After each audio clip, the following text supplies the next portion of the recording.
تو اپنی چوائسیز کو بہت وائزلی پک کرنا ہوگا، کیونکہ ہم نے یہ دیکھنا ہے کہ ہم انرجی دینے والے ہیں یا کسی کی لینے والے ہیں، یا ہم اپنی انرجی کو ضائع کرنے والے ہیں، کیونکہ اسی سے اب دیکھیں کہ ہمارے بہت سے فیصلے جو ہیں وہ آگے کی طرف بڑھتے ہیں۔ اپنی تھنکنگ پہ آپ نے بہت فوکس کرنا ہے کہ وہ پرنسپلز کے مطابق ہے کہ نہیں ہے، اور اس کے لیے ایک چیز جو میں آپ کو یہاں پہ کوئکلی بتاتی ہوں، وہ جس سے اپنے آپ کو بچانا ہے فیملی میں رہتے ہوئے۔ نہیں تو آپ دیکھیں یہ جو فیصلے ہیں نا بہت سارے، جیسے آپ دیکھ لیں ہم نے بات کیا حج کی، کہ وہ نیت سے شروع ہو کر اب آپ نے اپنے بیہیویئرز پہ نظر رکھنی ہے، وہ نہیں ہو پاتا۔ اس کو ہم کہتے ہیں اینڈس، آٹومیٹک نیگیٹو تھاٹس۔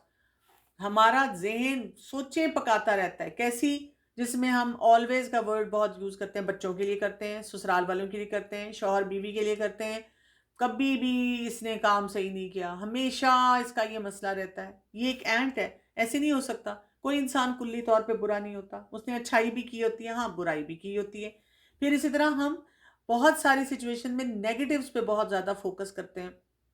ہم میں سے ہر شخص چاہتا ہے کہ جو میرا مسئلہ ہے نا اس کا حل ملے نہ ملے، لیکن لوگ اس چیز کی گواہی دینا شروع کر دیں کہ میرے ساتھ جو ہو رہا ہے نا وہ سب سے بڑا ظلم ہے۔ اسی طرح ہم فارچون ٹیلنگ بہت زیادہ کرتے ہیں، کہ مطلب قسمت کے حال بتا بتا کے لوگوں کو کہتے ہیں سب چیزیں میں نے آزما لی لیکن مجھے کچھ فائدہ نہیں ہوا۔ مائنڈ ریڈنگ بہت کرتے ہیں، مجھے پتہ ہے میرا بچہ جان کے نہیں پڑتا، مجھے پتہ ہے میری ساس نے جو منہ بنایا تھا وہ میری وجہ سے بنایا تھا۔ ہم اپنی فیلنگز کے ساتھ ایسوسیٹ کر کے سوچتے ہیں، ہم مطلب ان کو الگ نہیں کر پاتے اور بہت اپنے آپ کو مشکل میں ڈالتے ہیں، کیونکہ اگر کسی کے بارے میں آپ برا محسوس کر رہے ہیں تو پھر آپ برا سوچنا شروع کر دیتے ہیں۔ پھر ہم گلٹ جو ہے نا اس میں بہت زیادہ رہتے ہیں، یا دوسروں کو گلٹ دیتے ہیں یا خود گلٹ میں رہ کے سوچنا شروع کرتے ہیں، اس سے بھی بہت نیگیٹیوٹی ہمارے اندر آتی ہے۔ لیبلنگ، رشتوں میں لیبلنگ بہت زیادہ ہوتی ہے۔ مثلاً اگر کوئی بتائے کہ جی یہ اس کی سٹیپ مدر ہے، تو ہم پہلے ہی سوچ لیتے ہیں کہ سٹیپ مدر ہے تو ہائے ہائے بہت ظلم کر رہی ہوگی، اور ہم ظلم کی داستانیں ڈھونڈتے ہیں۔ یا یہ کہ اوہ اچھا بہو آئی ہے تو اب ساس کے چہرے پہ مسکراہٹ ہے یا گھبراہٹ ہے، اس کو دیکھ رہے ہوتے ہیں۔ یا جیسے اسکول سیٹ اپس میں ہوتا ہے کہ ورکنگ مدر ہے تو ٹیچرز پہلے ہی اس نظر سے دیکھتی ہیں ورکنگ مدر ہے یہ کہ اپنے بچے کو پالتی ہوگی، ضرور گڑبڑیں کر رہی ہوگی۔ پرسنلائز بہت زیادہ کر لیتے ہیں، یعنی اپنی ہر سٹوری کو ہم سمجھتے ہیں جو میرے ساتھ ہو رہا ہے شاید کبھی دنیا میں کسی کے ساتھ نہیں ہوا۔ بلیم دے کر ہم بڑی تسلی میں بیٹھ جاتے ہیں کہ جی سارے معاملات جو ہیں وہ کسی اور کا قصور ہے، میں تو کچھ بھی نہیں کیا۔ اب آپ دیکھیں کس طرح اگر آپ اپنے جملوں کو اپنی سوچوں کو انالائز کرنا شروع کریں گے تو یہ سب کچھ ہوگا۔ اور اسی وجہ سے آپ دیکھیں کہ آپ نے اتنی نیت کر لی ہو، آپ اللہ کے راستے میں نکلے ہوئے ہیں، تو آپ کے بیہیویئرز نہیں ٹھیک ہو پاتے، کیونکہ ہم دوسروں کے اوپر اتنا فوکس کرتے ہیں کہ اپنی سوچوں کو ٹھیک ہی نہیں کر رہے ہوتے۔ اینڈس کے بارے میں یعنی آٹومیٹک تھاٹس کے بارے میں بتاؤں کہ ان کے اوپر فوکس کر کے اپنے آپ کو دیکھیں، اسیس کریں۔ یعنی جب کوئی سوچ آتی ہے جو آپ کو لو فیل کرواتی ہے، آپ کو لگتا ہے کہ میرا خاندان میرے ساتھ کوآپریٹ نہیں کر رہا، تو سوچیں کہ کیا یہ کوئی نیگیٹو تھاٹ تو نہیں ہے، کیونکہ جب تک یہ نیگیٹو تھاٹ ہوگی تو میں انرجی گیور نہیں بن سکوں گا، میں وہ ڈوئر نہیں بن سکوں گا، میں اپنے اندر کے حالات بہتر نہیں کر سکوں گا، میری فیلنگز ٹھیک نہیں ہوں گی، تو پھر میرا وہی بات ہے، نہ بیہیویئر ٹھیک ہوگا، نہ میرا لوگوں کے ساتھ جو ڈیلنگ ہے وہ ٹھیک ہو سکے گی۔ چلیں یہ کوشچن آئے، how to overcome negative thoughts. سب سے پہلی بات تو یہ ہوتی ہے کہ اپنی تھاٹس کو اینالائز کرتے رہا کریں، پریشان ہوئے بغیر بیٹھیں، اور یہ میں نے آپ کو جو لسٹ دی ہے پوری آپ اس کو دیکھیں۔ جب آپ کی جو نیگیٹو تھاٹس آ رہی ہیں تو یہ کس ایریے میں فٹ ہو رہی ہے، جیسے میں نے بھی آپ کو یہ پوری ایک لسٹ دی تھی، اور آپ گوگل بھی کریں تو آپ کو ایسی لسٹ مل جائے گی۔ ایسی لسٹ کو دیکھیں اور آپ سوچیں، اپنے آپ سے پوچھیں کہ اس وقت مجھے کیا لگ رہا ہے، میری تھاٹ کس ڈائریکشن میں جا رہی ہے۔ پھر آپ دیکھیں کہ اس کی بجائے مجھے کون سا کام کرنا چاہیے۔ دوسرا یہ ہوتا ہے کہ جب بہت زیادہ تھاٹ کوئی پریشان کرتی ہے تو یہ دیکھیں کہ میری اپنی سیلف کیئر کتنی ہے، میرا ہیلدی لائف سٹائل ہے کہ نہیں ہے۔ اس کے علاوہ یہ بھی دیکھیں کہ میرا کھانا پینا سونا جاگنا وہ ٹھیک ہے کہ نہیں ہے۔ پھر آپ دیکھیں کہ میرا سلوشن بیسڈ اپروچ ہے کہ نہیں ہے۔ اگر پھر بھی سوچیں بہت زیادہ آتی ہیں تو پھر آپ اپنی سوچ کو ٹائم دے دیا کریں، یعنی سارا دن نیگیٹو سوچنے کی بجائے آپ اس کو بتا دیا کریں، مثلاً کہ شام کو 5 سے 5:30 بجے میں ان سوچوں کو ایڈریس کروں گی، ان کے بارے میں خوب سوچوں گی، خوب غم مناؤں گی، لیکن باقی ٹائم میں نے اپنے امپورٹنٹ کام سارے کرنے ہیں۔ تو آپ دیکھیں گے کہ آہستہ آہستہ اس طرح کی بھی جو سوچیں ہوتی ہیں وہ آپ سے پیچھے ہونا شروع ہو جاتی ہیں۔ اور اگر پھر بھی سوچیں آپ کو تنگ کریں تو آپ کچھ اپنی سی بی ٹی کروا سکتے ہیں، کچھ اپنی کاؤنسلنگ کروا کے اپنے آپ کو ایکوپ کر سکتے ہیں۔ Okay, Kerry, can you clarify the point where you mentioned to note down positives and then surround yourself with people who have similar traits? Shouldn't we focus on positive of every person?